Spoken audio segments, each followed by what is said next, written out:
transformed. We've gone from being a development company to a company that's generating revenue and is able to reinvest that revenue into its portfolio, and we have very clear plans for how we're going to do that. First gas for IAG is a massive inflection point. It means as a company we've now matured to the point where we now have cash flow, and with gas prices as they are today, that puts us in a position where we can look forward with confidence for the future of reinvesting in our business for high returns and being able to determine our own future. In the middle of 2019, we were an unfunded aspirant developer of gas. We then became a funded development operator, and I'm very proud to say that we are now on stream and producing cash flow.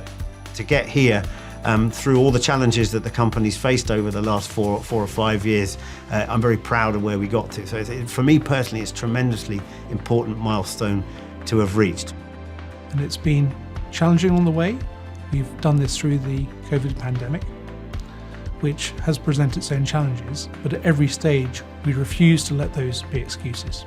Our team has worked incredibly hard, been very focused and very dedicated, and has addressed each and every one of the challenges that comes our way, whether that's weather, operational issues, regulatory hurdles, and has found solutions and dealt with those very professionally, very calmly, one by one.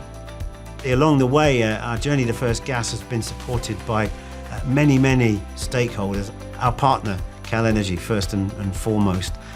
All of our shareholders, obviously, both institutional and retail shareholders, have been hugely supportive. The regulator at the Oil and Gas Authority and OPRED, they've all been very supportive in helping us navigate our way through the regulatory regime.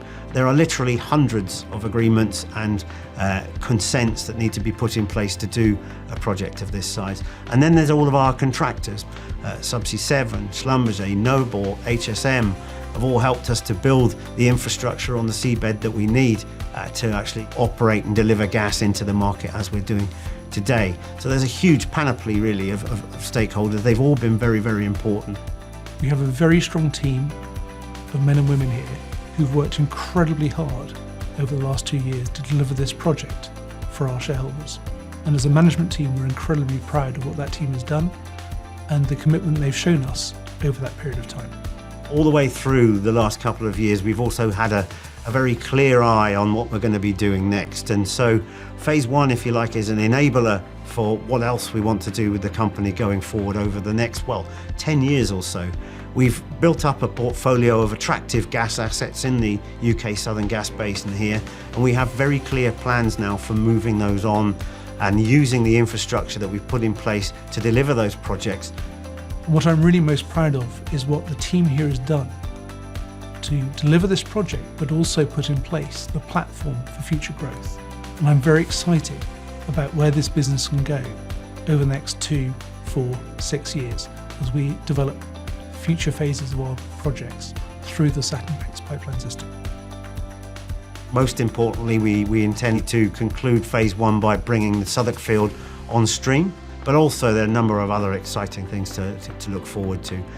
We've planned now to drill 2 appraisal wells, one at the Goddard discovery and then one down in Block 53 1B. They will allow us to create northern and southern hubs around our existing phase one infrastructure. So it's all about, as I've said, adding on and delivering returns. Alongside all of that, also, we're going to be sanctioning the next part of phase two. That's really important as well because we'll be moving very quickly to bring that gas out on stream and feed it into our infrastructure system that we've now got up and running. Of course, I'm expecting that all the effort that we put in over the years will allow us to see really beneficial growth for shareholders and investors over the coming months as well. I often talk about the concept of a project factory. We have a very clear area plan for the next phases of our project going effectively out to almost to 2030, and that's what we want to do now, is focus on delivery, developing the rest of the portfolio, getting those assets on stream and bringing that gas into the system and delivering really very high incremental returns. So that's all about learning the lessons from phase one and then applying them to the rest of our portfolio and bringing sequentially each of those assets on stream by doing things simply, safely, and with a low carbon footprint. It's tremendously important to UK PLC because basically we've seen over the last few months a great deal of volatility in gas prices and indeed in gas supply. And if we're able to bring domestic gas into the UK market, we're able to do a number of things. We assist with security of supply because it's domestic gas, it doesn't have to be transported a long way. We assist with more stability in terms of pricing because the market knows it's going to get domestic gas coming in. And very, very importantly, we actually do that with a low carbon footprint. We now import as a country almost 60% of our gas. This helps to redress that balance somewhat. We have significant competitive advantages around the infrastructure, the development operatorship skills, the clean business proposition, and our financial strength. And our strategy is to deliver high returns for our shareholders for investing in future phases of gas, tied back through the Saturn Bank's pipeline system back into Bacton. We're bringing Southwark on stream as a second part of phase 1. It'll be in taking FID on our next phase of development, which is likely to be the Nailsworth development. We're particularly excited about the 2 new wells we plan to drill.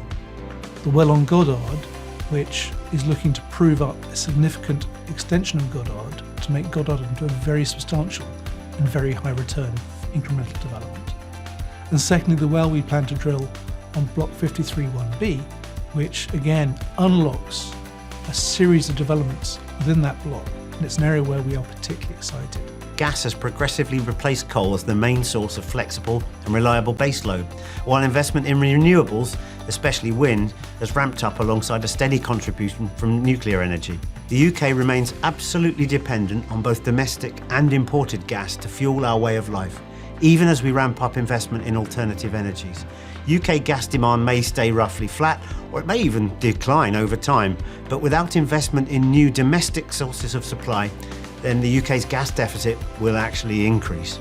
The UK is still expected to remain dependent on imports, increasing up to 60% by 2026, unless we see a major recovery in UK North Sea gas production. We think it actually creates a real opportunity. The technical skills and engineering experience and operating infrastructure built up over more than 5 decades of the UK gas industry is very, very valuable and can be put to a lot of good use over the coming decades.